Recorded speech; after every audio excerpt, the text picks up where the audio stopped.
India is cautiously lifting more COVID-19 restrictions as new infections fall to their lowest number since March. Just over 70,000 new cases have been reported in the last 24 hours. Neha Punya has more.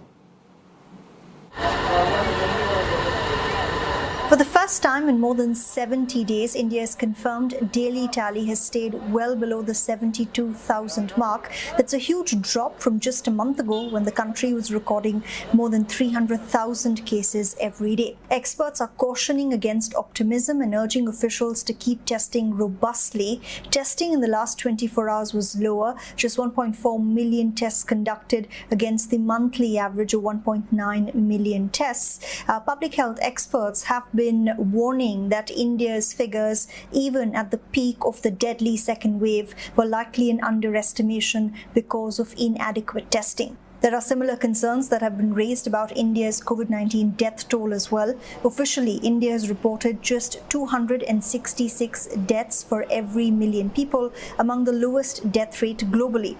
But in the last 24 hours, India recorded a big surge in deaths, recording nearly 4,000 fatalities. Maharashtra added nearly 2,300 unaccounted deaths to its total tally, pushing the national daily figure up.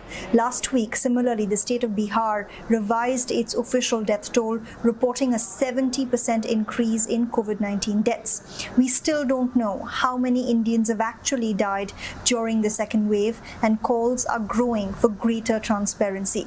Nevertheless, encouraged by falling cases and deaths, regions like Delhi have further relaxed lockdown restrictions. As cases in the capital dip to a 3-month low, shops, malls and salons in Delhi have opened on Monday. Restaurants, which were only open for takeaways and home deliveries, can now have diners, but at 50% of their capacity. Places of worship can also reopen, but no visitors will be allowed.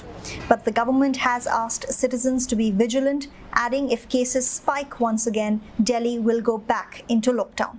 Doctors are also warning against complacency, urging people to not lower their guards and their masks. We saw crowds return to marketplaces in Delhi after more than a month, and local businesses say they're hoping to finally be able to recover their losses.